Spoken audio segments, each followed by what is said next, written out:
CNE news में आप सभी का स्वागत है और अब लेते हैं खबर विशेष की ये खबर। चंडीगढ़ के डड्डू माजरा स्थित सॉलिड वेस्ट मैनेजमेंट प्लांट लगाने को लेकर स्टडी टूर पर गए शहर के मेयर, पार्षद, अधिकारी और स्थानीय लोग अब गोवा से वापस आ गए हैं।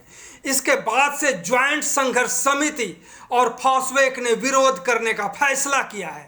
इन लोगों ने साफ कर दिया है कि यदि प्रशासन या एमसी ने मनमानी तरीके से प्लांट लगाने की कोशिश की तो इसका विरोध सड़क से लेकर सदन तक और जरूरत पड़ी तो हाई कोर्ट का भी दरवाजा खटखटाएंगे।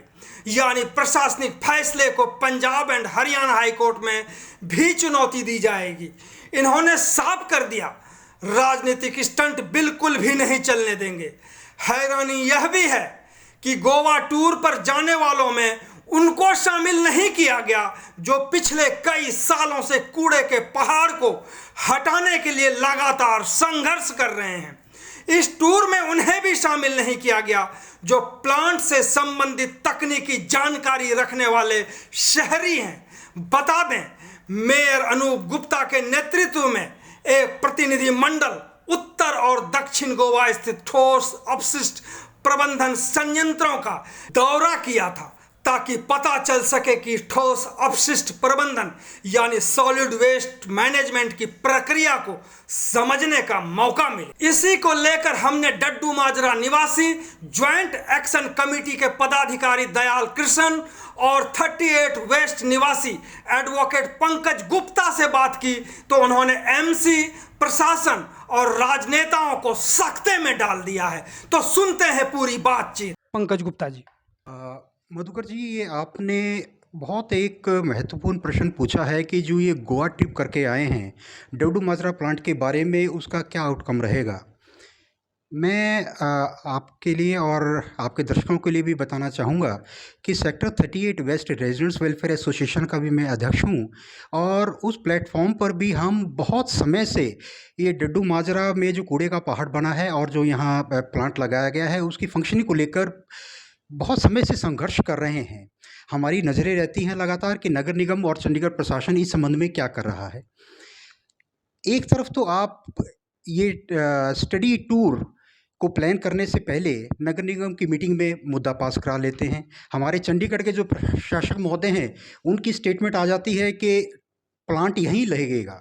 जब आप ये एक निश्चय कर चुके हैं कि प्लांट लगेगा, यहीं लगेगा, तो इसका एक क्या उद्देश्य रह जाता है इस स्टडी टूर का, ये मेरी समझ से बाहर है। और जिस तरीके से आपने इसको प्लान किया, कुछ डड्डू माजरा के या आसपास के लोगों को भी लेके गए, उसके बारे में भी एक प्रश्न उठता है कि आपने उन लोगों का क्या चयन कैसे किया।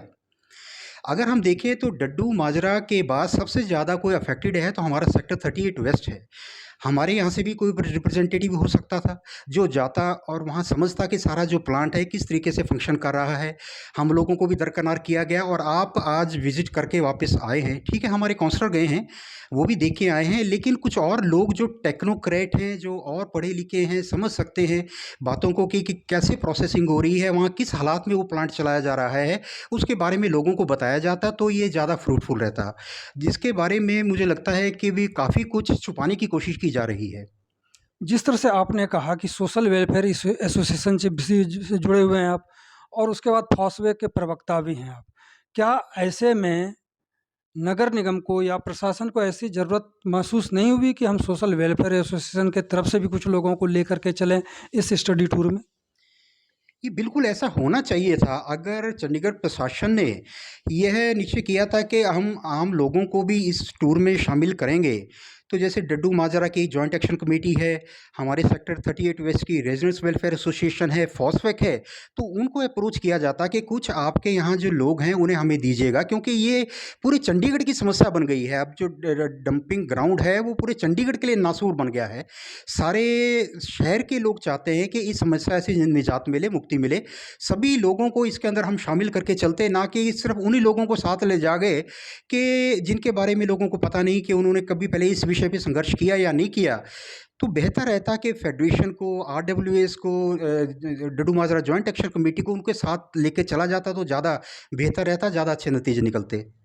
कहते हैं कि जो लोग गए, स्थानीय लोग कहते हुए, वो किसी न किसी पॉलिटिकल पार्टी से जुड़े हुए थे।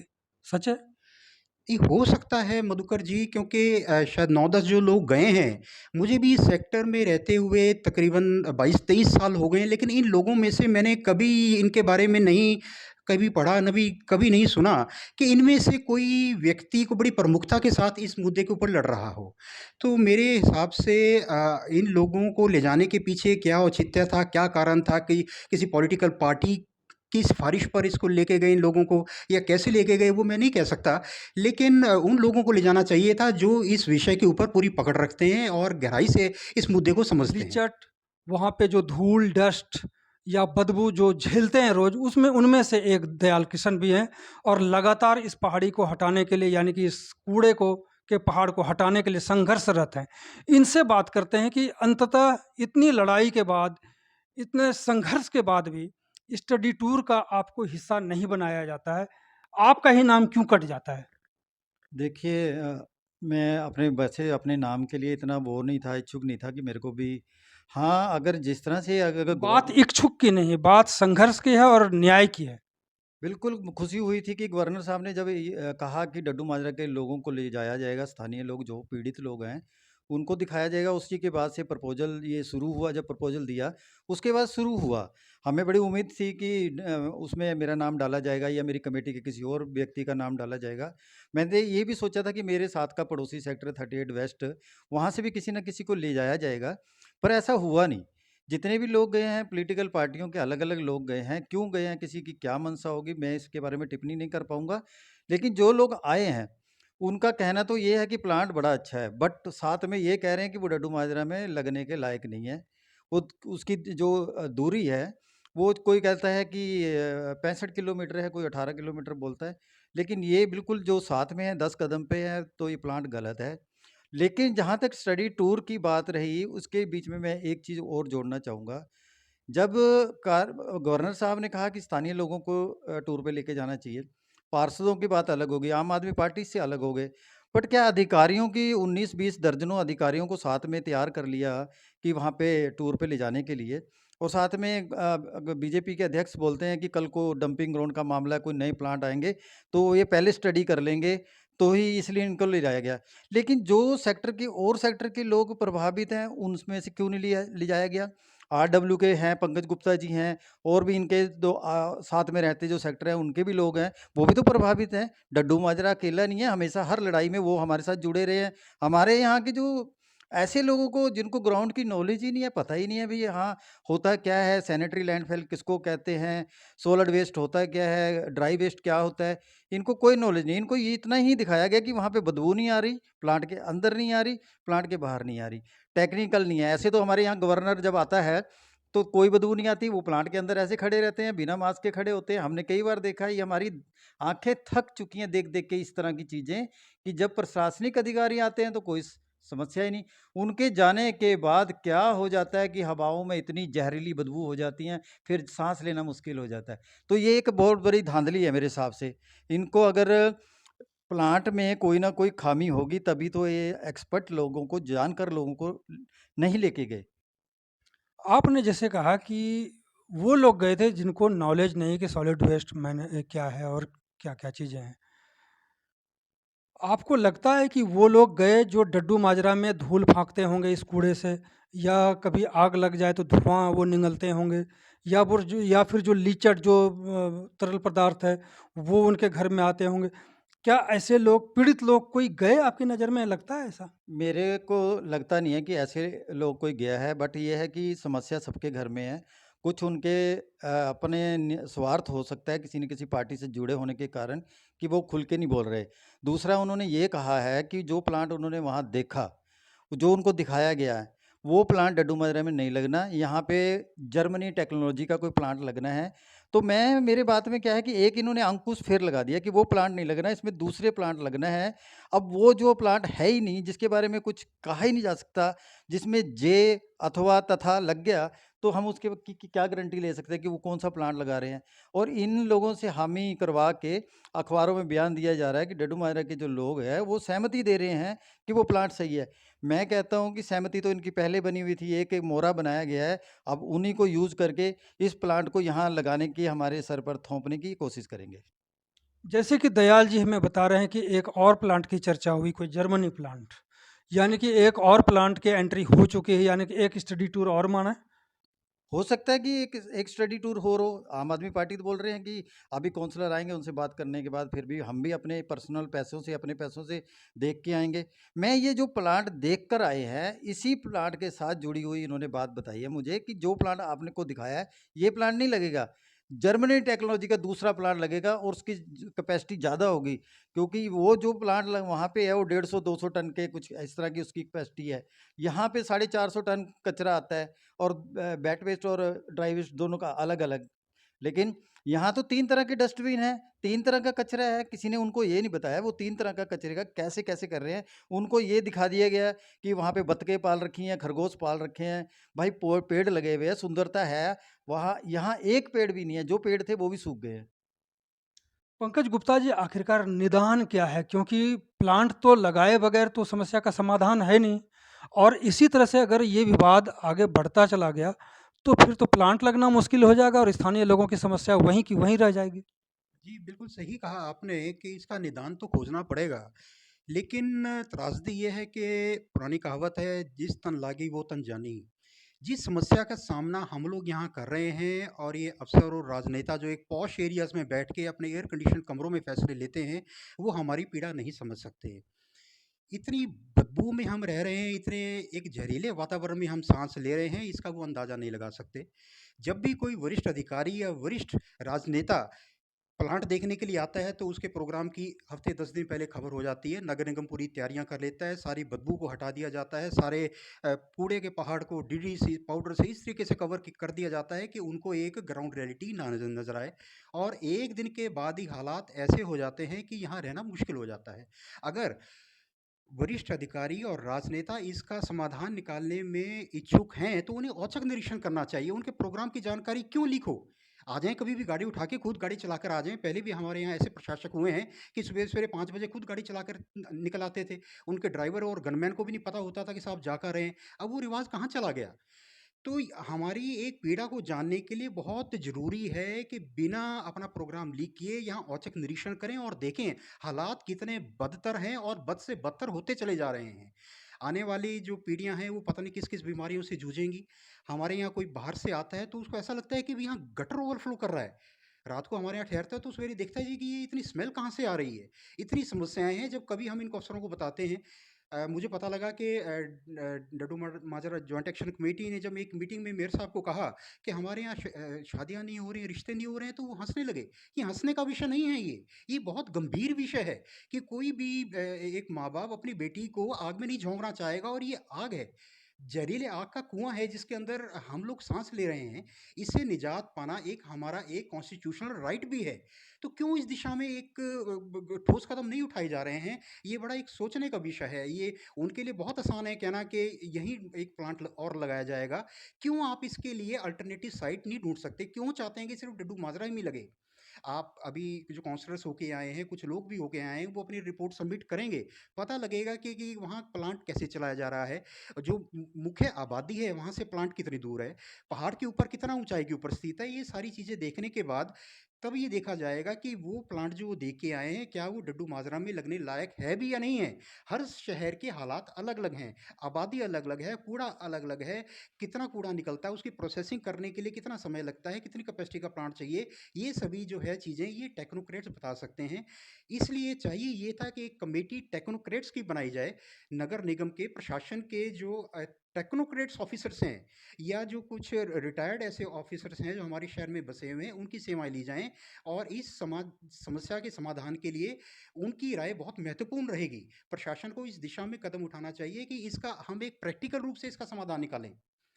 अल्टरनेट साइट बहुत ज़रूरी है। चंडीगढ़ में अभी भी कई ऐसी साइट्स हैं जो हमारे काउंसलर्स ने भी प्रपोज़ की, लेकिन नगर निगम की मीटिंग में या उससे जो हायर अथॉरिटीज़ की मीटिंग हुई, बिना विचार विमर्श के उसको रिजेक्ट कर दिया गया। आप जाके देख तो लें उसको कि अगर वो कुछ ठीक है, शहर का कुछ बोझ जो है डुडू माजरा उठा रहा है, कुछ बोझ हम शहर के किसी और हिस्से के ऊपर भी डाल सकते हैं। सारा का सारा जो बोझ है कूड़े का, वो डुडू माजरा या सेक्टर 38 वेस्ट या आसपास के जो इलाके के लोग हैं, वो ही क्यों बर्दाश्त करें?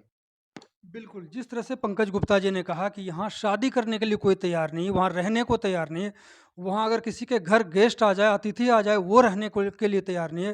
प्रॉपर्टी की कीमत वहाँ पे जो है बिल्कुल गिर चुकी है वहाँ पे। ऐसे में क्या ये सारी सच्चाई है जहाँ वहाँ हम दयाल जी से हम पूछते हैं, दयाल जी ये सच्चाई है कि वहाँ पे शादी नहीं हो रही है? क्योंकि आप वहाँ रह रहे हैं, पीड़ा का दंश भी झेल रहे हैं। देखो, मैं अब दूर नहीं करता तो अपने मोहल्ले की बात आपके सामने करता हूँ। मेरे मोहल्ले में दो एक ही परिवार के 4 लोगों की डेथ एक एक साल में हुई है। Reason cancer. कैंसर क्यों हुआ? डड्डू माजरा की बदबू के कारण। बाहर बैठते हैं, हमारे लिए वही पार्क है, हमारे लिए वही हमारा घर है, वही हमारा खेलने का मैदान है। घर से निकलते हैं तो कचरे का पहाड़ दिखता है। घर में कोई आता नहीं है, एक दिन रात को ठहरता नहीं है नेचुरली। मैं अपना भी लाइव दिखा सकता हूँ कि मुझे भी स्किन की प्रॉब्लम है। इस तरह के धब्बे मेरे पड़े हुए हैं, इतनी खारिश होती है ना यहाँ पे। कहते हैं कि आपके स्किन का सैंपल लिया जाएगा, उसका टेस्ट 50,000 का है, ये हुआ। कहाँ से कर लेगा गरीब आदमी? कहाँ से इस तरह की चीज़ें ले आएगा? ये तो कमरे में बैठ के, जैसे पंकज जी ने कहा, वहाँ से फैसले लेते हैं। आग लगे सारे उसमें, लेकिन डड्डू माजरा में जो चीज़ इन्होंने लगानी है वो लगानी है। गले में खराश रहती है, आँखों में जलन रहती है, हमारे बच्चों की ग्रोथ नहीं हो पाती, मानसिक तौर से वो परेशान है। उनका मतलब वो सोच भी नहीं सकते कि ना तो उनके लिए खेलने का मैदान है, और ऐसे वातावरण में जीना, वो किसी अब कॉलेज जा रहे हैं, फ्रेंड से बात नहीं कर सकते, बता नहीं सकते कि हम लोग डड्डू माजरा के रहते हैं। बड़ा डिस्क्रिमिनेशन होता है उनके साथ में। मतलब सोचो कि कितना भेदभाव करते हैं, और वो इसीलिए डरते हैं। कोई बता दे, लेडीज़ कहीं काम करने जाती है तो वो कहे कि मैं डड्डू माजरा में रहती हूँ, तो शायद उसकी नौकरी पे भी अंकुश लग जाता है कि नहीं है तो आप रहने दो। कईयों के साथ हुआ है, बताते हैं, वो इनडायरेक्ट बताते हैं। अब क्या होगा? क्योंकि स्टडी टूर कंप्लीट कर चुके हैं। जैसा कि गुप्ता जी ने कहा कि गवर्नर साहब ने कहा है कि प्लांट तो यहीं लगेगा। तो जब सब कुछ फाइनल हो गया तो अब आपके जॉइंट एक्शन कमेटी की तरफ से एक्शन क्या होगा? देखो, एक्शन तो ये हम तो विरोध करेंगे जी। अगर प्रशासन ने ये मन बना ही लिया है कि मारना है इनको, तो फिर एक बम लाकर गिर दो, तो उनकी समस्या भी दूर हो जाएगी, हम भी वहाँ से चलेंगे। लेकिन हम विरोध करेंगे, चाहे हमें भूख हड़ताल करनी पड़े, आमरण अनशन करना पड़े, हम वहाँ पे बैठेंगे, क्योंकि अब हमसे बर्दाश्त नहीं होता। या तो भाई हम अपने वैसे तो मर रहे हैं, फिर सड़क पे बैठ के मर जाएंगे। सड़क पर बैठ के मर जाएँगे। अब हम बात करेंगे गुप्ता जी से कि आखिर किस-किस तरह की लड़ाई, विरोध को लेकर के जो हम विरोध करेंगे? कोर्ट जाने जैसे उन्होंने कहा सड़क पर भी उतरेंगे, क्या कोर्ट भी जाने की कोई संभावना है? जी, कोर्ट में पहले भी केस चल रहे हैं मधुकर जी, और हाई कोर्ट इस इश्यू का संज्ञान ले रहा है। उसमें नगर निगम को, चंडीगढ़ प्रशासन को, सभी को पार्टी बनाया गया है और उन्होंने अपने अपने जो है रिप्लाई फ़ाइल किए हैं। अभी उसके ऊपर फ़ैसला आना बाकी है। बाकी ये है कि मुझे लगता है कि डड्डू माजरा का जो मुद्दा है, एक राजनैतिक मुद्दा बन के रह गया है। कोई भी इसका गंभीरता के साथ समाधान नहीं निकालना चाहता। आज से 10 वर्ष पूर्व जब हमारी एमपी श्रीमती किरण खेर जी बनी, तो उन्होंने बड़े ज़ोर-शोर से वादा किया था कि 1 साल के अंदर-अंदर ये कूड़े का पहाड़ हटा दिया जाएगा। तो शायद 9 साल तो बीत ही चुके हैं, 1 साल का समय उससे भी कम बाकी है। लेकिन पहाड़ घटा नहीं और बढ़ा ही है। और भी जब देखें, जब ये इलेक्शंस पास आते हैं, ये मुद्दा गरमाने लगता है सभी लोगों की सिंपैथी लेने के लिए, तो एक माहौल सा बनाने लगती हैं पॉलिटिकल पार्टीज़ कि हम इस इश्यू के ऊपर बहुत गंभीर है, लेकिन कोई गंभीरता से काम नहीं कर रहा है। ना कोई पॉलिटिकल पार्टी इस दिशा में गंभीर है, ना ही हमारे जो अफ़सरशाही है चंडीगढ़ की, वो इस मुद्दे के ऊपर गंभीर है। पहले भी संघर्ष करते रहे हैं, आगे भी करते रहेंगे, ये हमारा एक संवैधानिक अधिकार भी है। एक जो संविधान के दायरे में रहते हुए हम हर तरीके का अपना विरोध प्रदर्शन करेंगे। आवश्यकता पड़ी तो वहाँ जाके डड्डू माजरा के वहाँ भी धरना देंगे और रिप्रेजेंटेशंस भी देते रहेंगे अथॉरिटीज़ को। कोर्ट्स का रास्ता भी हम अपनाते रहेंगे। जो भी हर संभव कानून के दायरे में रहकर जो भी विरोध का तरीका हम अपना सकते हैं, वो अवश्य अपनाएंगे, अपने अधिकार के लिए लड़ते रहेंगे।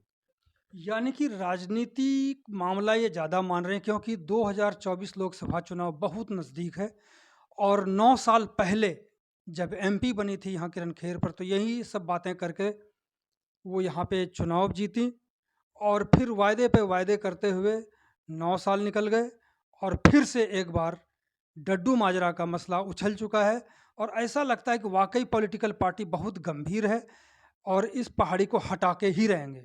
जबकि 9 साल तक तो हटा नहीं। अब देखते हैं कि इस 2024 लोकसभा चुनाव के लिए कौन-कौन सा पॉलिटिकल स्टंट होता है। इसी के इंतज़ार में आप रहिए और देखते रहिए सीएनई न्यूज़। आप सभी का बहुत-बहुत धन्यवाद। बहुत बहुत धन्यवाद जी। धन्यवाद जी, धन्यवाद। थैंक यू जी। सीएनई न्यूज़ के साथ बने रहने के लिए आप सभी का बहुत-बहुत धन्यवाद।